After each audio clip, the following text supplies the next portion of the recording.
الرحمن الرحيم.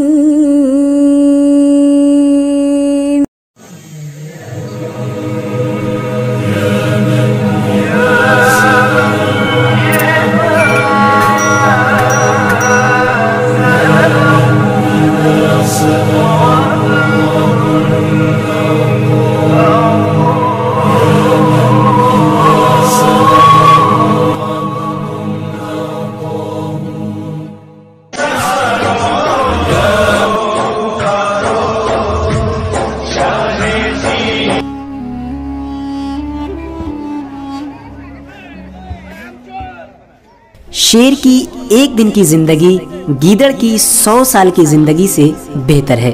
دوستو یہ محاورہ تو آپ نے ضرور سنا ہوگا، لیکن کیا آپ نے کبھی سوچا کہ دل کو دہلا دینے والی یہ کہاوت اس دنیا میں سب سے پہلے کس نے بولی تھی؟ تو دوستو یہ الفاظ یعنی یہ محاورہ ہے شیر میسور ٹیپو سلطان کا۔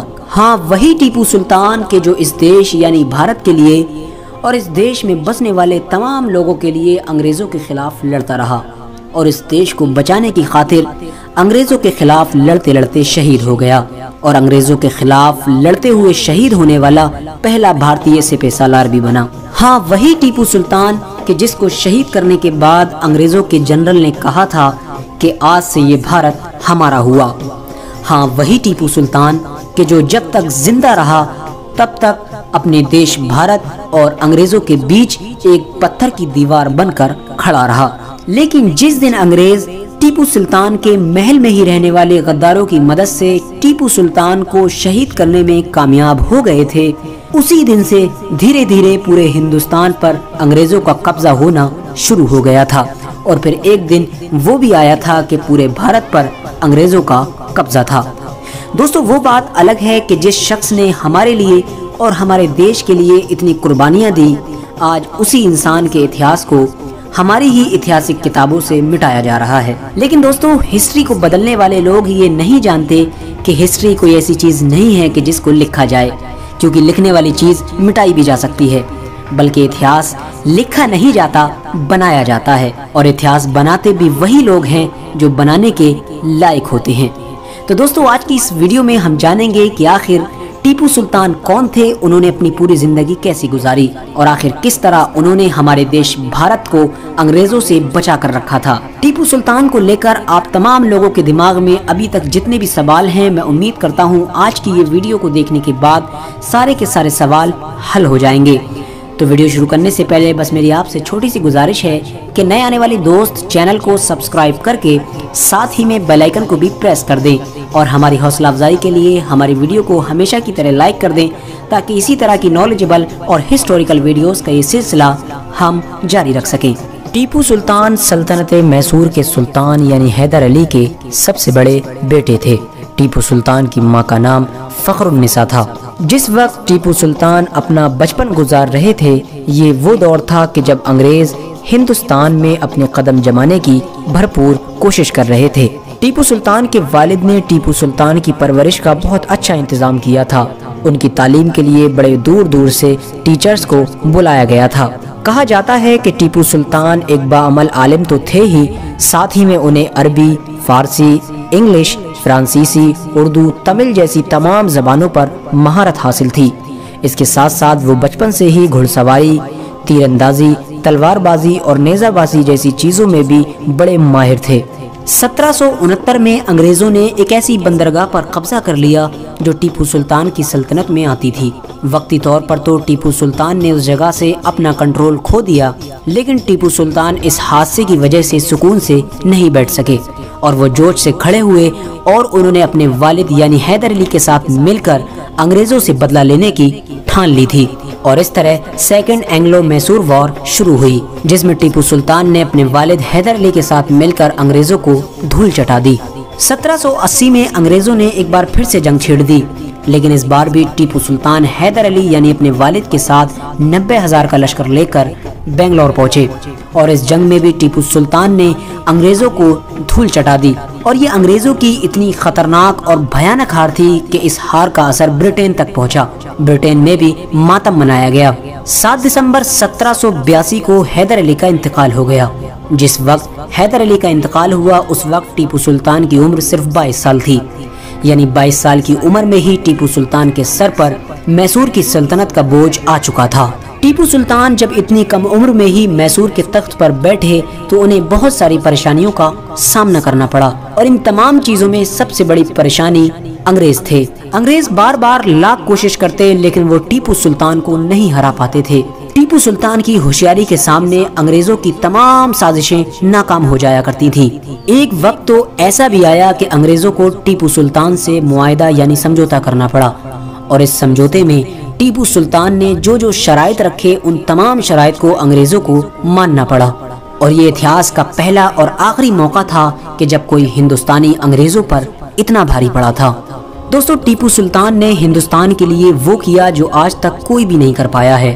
ٹیپو سلطان کی سلطنت کی جو جل سینا تھی یعنی پانی والی فوج، وہ اس دور میں دنیا کی سب سے طاقتور فوج تھی۔ ٹیپو سلطان کو ہی اس دنیا کا سب سے پہلا میسائل مین مانا جاتا ہے۔ پرمانو بم کا آوشکار کرنے والے ڈاکٹر APJ عبد الکلام کے مطابق ٹیپو سلطان ہی دنیا کا وہ پہلا انسان تھا جس نے راکٹ ٹیکنالوجی پہ کام کیا، اور ٹیپو سلطان کی ٹیکنالوجی کے ذریعے سے ہی اس دنیا نے راکٹ کو بنانا سیکھا تھا۔ انگریزوں نے بعد میں جتنے بھی راکٹس بنائے وہ تمام ٹیپو سلطان کی ٹیکنالوجی کے ذریعے سے ہی بنائے تھے، کیونکہ ٹیپو سلطان کو شہید کرنے کے بعد ان کی تمام ٹیکنالوجی انگریز ہندوستان سے لندن لے گئے تھے۔ ٹیپو سلطان نے انگریزوں کے خلاف جنگ کرنے کے لیے نہ صرف راکٹ ٹیکنالوجی کا استعمال کیا بلکہ جنگ کرنے کے نئے نئے طریقے بھی کھوجے تھے۔ ٹیپو سلطان نے جنگ کرنے کے طریقوں پر ایک کتاب لکھی تھی جس کا نام تھا فتح المجاہدین۔ فتح المجاہدین بھارت کی پہلی کتاب تھی جو جنگ کے طریقوں کو سکھانے کے لیے لکھی گئی تھی۔ ٹیپو سلطان نے اپنی سلطنت میں اپنے نام کے سکے شروع کروائے تھے۔ دوستو، ترکی میں موجود سلطنت عثمانیہ جیسی بڑی سلطنت بھی ٹیپو سلطان کو بہت اہمیت دیا کرتی تھی۔ ٹیپو سلطان کو انگریزوں کے خلاف لڑنے کے لیے جب سپاہیوں کی ضرورت پڑی تو ٹیپو سلطان نے سلطنت عثمانیہ سے مدد کی گہار لگائی تھی، جس کے بدلے میں اس دور کے سلطنت عثمانیہ کے بادشاہ نے ٹیپو سلطان کی بھرپور مدد کی تھی۔ دوستو، کہا جاتا ہے کہ جب انگریزوں کو پوری طریقے سے اس بات کا یقین ہو گیا تھا کہ ہم ٹیپو سلطان کا مقابلہ کھلم کھلا میدان میں نہیں کر سکتے ہیں تو ان لوگوں نے دوسرا طریقہ اپنایا، اور انگریزوں نے پیسوں کا لالچ دے کر ہندوستان میں رہنے والے لوگوں میں ہی غداروں کو ڈھونڈنا شروع کر دیا، اور بدقسمتی سے انہیں کچھ ایسے غدار مل بھی گئے۔ ٹیپو سلطان کے محل میں ہی رہنے والا ٹیپو سلطان کا ایک بہت ہی قریبی جس کا نام میر صادق تھا، اس نے بھی لالچ میں آ کر انگریزوں سے ہاتھ ملا لیا، اور ساتھ ہی ساتھ اس وقت کے حیدرآباد کے نظام اور مراٹھا نے بھی ٹیپو سلطان کے خلاف انگریزوں کی فوج کے ساتھ ہاتھ ملا لیا، اور نتیجہ یہ ہوا کہ ان تینوں فوجوں نے مل کر یعنی انگریزوں کی فوج نے، حیدرآباد کے نظام کی فوج نے اور مراٹھاؤں کی فوج نے مل کر ٹیپو سلطان کے اوپر ایک ساتھ حملہ کیا، اور وہیں دوسری طرف ٹیپو سلطان کے ہی محل میں جو غدار موجود تھا یعنی میر صادق، اس نے بھی ان کی اندرونی طور پر بہت زیادہ مدد کی۔ کہا جاتا ہے کہ جب ٹیپو سلطان کو اس بڑے حملے کی خبر دی گئی تو اس وقت ٹیپو سلطان کھانا کھا رہے تھے۔ اس حملے کی خبر سنتے ہی ٹیپو سلطان کھانا چھوڑ کر فوراً بھاگنے لگے۔ ان کے کچھ وفادار سپاہیوں نے ٹیپو سلطان کو یہ مشورہ دیا کہ سلطان، اس وقت ہمارے پاس مٹھی بھر ہی فوج موجود ہے، بہتر یہ ہوگا کہ آپ اس محل کے خفیہ راستوں سے باہر نکل جائیں اور اپنی جان بچا لیں، اور یہاں کے تمام حالات سے ہم خود نپٹ لیں گے۔ لیکن دوستو، ٹیپو سلطان نے اپنے ان وفادار سپاہیوں سے یہ ایتہاسک الفاظ کہے تھے کہ شیر کی ایک دن کی زندگی گیدڑ کی 100 سال کی زندگی سے زیادہ بہتر ہے، اور اپنے چند وفادار سپاہیوں کے ساتھ انگریزوں کے خلاف لڑتے لڑتے 4 مئی 1799 کو ٹیپو سلطان نے اس دنیا کو الوداع کہہ دیا، اور اس طرح ٹیپو سلطان انگریزوں کے خلاف لڑ کر شہید ہونے والے ہندوستان کے پہلے شاسک بنے۔ دوستو، ٹیپو سلطان سے انگریز کس قدر ڈرتے تھے اس بات کا اندازہ صرف اس بات سے لگایا جا سکتا ہے کہ جب ٹیپو سلطان شہید ہو گئے تھے اس کے بعد بھی انگریزوں کے اندر کافی وقت تک یہ جرت نہیں تھی کہ وہ ٹیپو سلطان کی لاش کے پاس بھی جا سکیں۔ ساتھ ہی ساتھ آپ کو بتا دیں کہ ٹیپو سلطان کے شہید ہونے کے بعد انگریزوں کے جنرل نے یہ بات کہی تھی کہ آج سے ہندوستان ہمارا ہوا، یعنی اب ہمیں ہندوستان پر قبضہ کرنے سے کوئی بھی نہیں روک سکتا۔ ٹیپو سلطان کے مرنے کے بعد لندن میں جشن منایا گیا تھا۔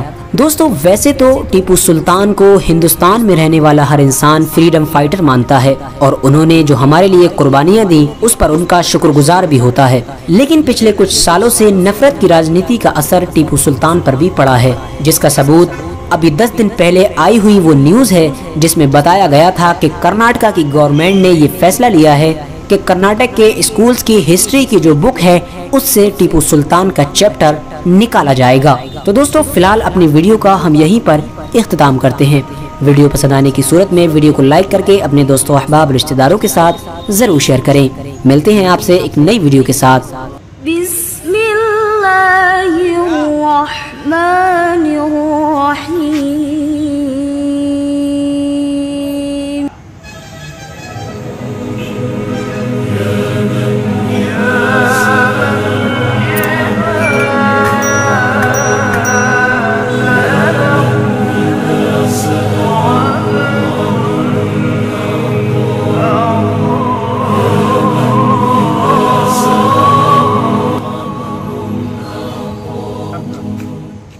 نسألك يا